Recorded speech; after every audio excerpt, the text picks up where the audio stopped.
నమస్కారం. తెలుగు మీనింగ్ ఛానల్‌కు స్వాగతం. ఈ వీడియో లెసన్ 31లో మనం డైలీ లైఫ్‌లో ఉపయోగించే 20 ముఖ్యమైన ఇంగ్లీష్ పదాలను, వాటి అర్థాలు మరియు ఉదాహరణలతో నేర్చుకుందాం. ఇంగ్లీష్‌ను సులభంగా నేర్చుకోవడానికి ఈ క్లాస్‌ను చివరి వరకు చూడండి. Let's start. యానిమల్. యానిమల్‌ని తెలుగులో జంతువు అని అంటాం. The lion is a wild animal. The lion is a wild animal. సింహం ఒక అడవికి జంతువు. We should be kind to animals. We should be kind to animals. మనం జంతువుల పట్ల దయతో ఉండాలి. కన్స్పైరసీ. కన్స్పైరసీని తెలుగులో కుట్ర అని అంటాం. The movie is about a political conspiracy. The movie is about a political conspiracy. ఈ సినిమా రాజకీయ కుట్ర గురించి. A conspiracy against democracy. A conspiracy against democracy. ప్రజాస్వామ్యానికి వ్యతిరేకంగా కుట్ర. బెస్ట్. బెస్ట్ని తెలుగులో ఉత్తమమైన అని అంటాం. She is the best player on the team. She is the best player on the team. ఆమె జట్టులో ఉత్తమమైన ఆటగాడు. She is the best book I have read. She is the best book I have read. ఇది నేను చదివిన ఉత్తమమైన పుస్తకం. Bush. బుష్ని తెలుగులో పొద లేదా మొక్క లేదా పుంజు చెట్టు అని అంటాం. A rabbit ran into the bush. A rabbit ran into the bush. ఒక కుందేలు పుంజు చెట్టులోకి పరిగెత్తుతుంది. The cat hide under the bush. The cat hide under the bush. పిల్లి పొద కింద దాగింది. ఎయిర్. ఎయిర్ని తెలుగులో గాలి అని అంటాం. The air is fresh today. The air is fresh today. ఈరోజు గాలి తాజాగా ఉంది. We need clean air to breathe. We need clean air to breathe. మనం శ్వాస తీసుకోవడానికి శుభ్రమైన గాలి అవసరం. ఏజ్. ఏజ్ని తెలుగులో వయస్సు అని అంటాం. What is your age. What is your age. మీ వయసు ఎంత. Age brings wisdom. Age brings wisdom. వయసుతో జ్ఞానం వస్తుంది. కాంట్రవర్సీ. కాంట్రవర్సీని తెలుగులో వివాదం అని అంటాం. The film caused a big controversy. The film caused a big controversy. ఆ సినిమా పెద్ద వివాదానికి దారితీసింది. Avoid political controversies. Avoid political controversies. రాజకీయ వివాదాలను తప్పించండి. యాడ్. యాడ్ని తెలుగులో జత చేర్చడం లేదా కలపడం అని అంటాం. Please add some sugar.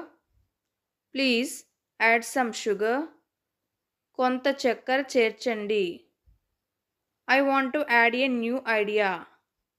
I want to add a new idea. నేను ఒక కొత్త ఆలోచన చేర్చాలనుకుంటున్నాను. నిక్నేమ్. నిక్నేమ్ని తెలుగులో ఇతర పేరు లేదా ముద్దు పేరు అని అంటాం.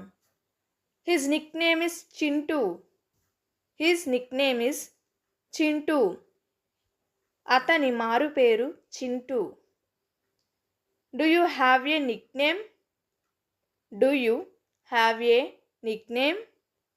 నీకు మారుపేరు ఉందా? బర్డ్. బర్డ్ని తెలుగులో పక్షి అని అంటాం. I saw a colourful bird. I saw a colourful bird. నేను రంగురంగుల పక్షిని చూశాను. The bird is flying in the sky. The bird is flying in the sky. పక్షి ఆకాశంలో ఎగురుతోంది. డిజాబిలిటీ. డిజాబిలిటీని తెలుగులో వికలాంగత అని అంటాం. He lives with a physical disability. He lives with a physical disability. అతను శారీరక వికలాంగతతో జీవిస్తున్నాడు.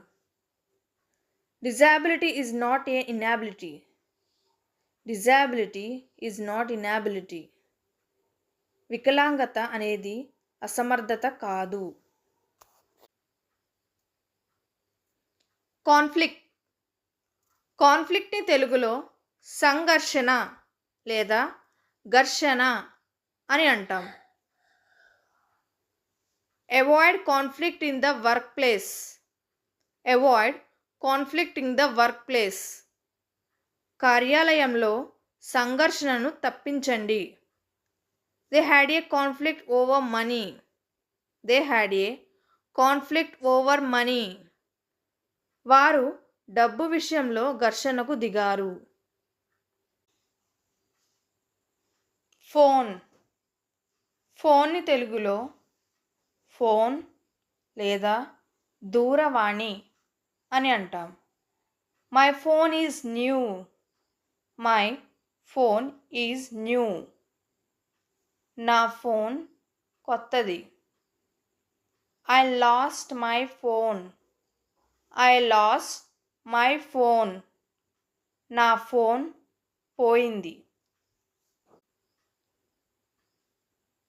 డోర్. డోర్ని తెలుగులో తలుపు అని అంటాం. Please close the door. Please close the door. దయచేసి తలుపు మూయండి. The door is locked. The door is locked. తలుపు లాక్ అయింది. సన్. సన్ని తెలుగులో సూర్యుడు అని అంటాం. The sun is bright today. The sun is bright today. ఈరోజు సూర్యుడు ప్రకాశవంతంగా ఉన్నాడు. The sun is very important to the earth. The sun is very important to the earth. భూమికి సూర్యుడు చాలా ముఖ్యం. కాంట్రిబ్యూట్. కాంట్రిబ్యూట్ని తెలుగులో సహాయం చేయి అని అంటాం. They contributed money for the school. They contributed money for the school. వారు పాఠశాల కోసం డబ్బు సహాయం చేశారు. Please contribute your ideas. Please contribute your ideas. దయచేసి మీ ఆలోచనలతో సహకరించండి. డిపాజిట్. డిపాజిట్ని తెలుగులో జమ చేయడం అని అంటాం. I deposited money in the bank. I deposited money in the bank. నేను బ్యాంకులో డబ్బు జమ చేశాను.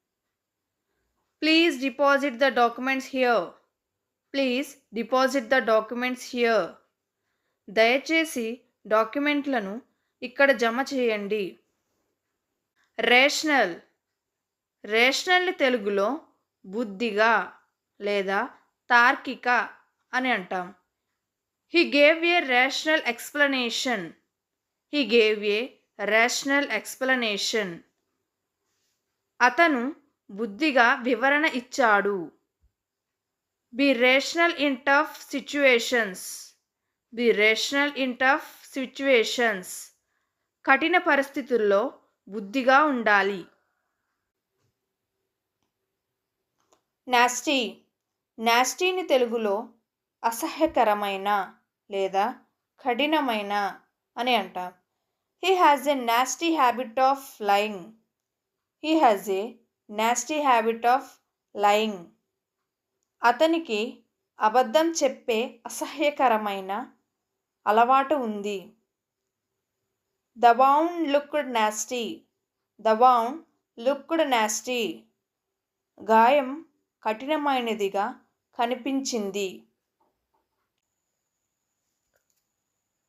డిస్కస్టింగ్. డిస్కస్టింగ్ని తెలుగులో అసహనంగా ఉన్నా అని అంటాం. The food tasted disgusting. The food tasted disgusting. ఆ ఆహారం అసహనంగా ఉంది. His behaviour was disgusting. His behaviour was disgusting. అతని ప్రవర్తనంగా అసహనంగా ఉంది. ఈ 20 పదాలు మీకు నచ్చాయని ఆశిస్తున్నాను. వీటిని ఈరోజే ప్రాక్టీస్ చేయండి. మరిన్ని ఇంగ్లీష్ లెసన్స్ కోసం ఇప్పుడే తెలుగు మీనింగ్ ఛానల్కు సబ్స్క్రైబ్ అవ్వండి. Thank you.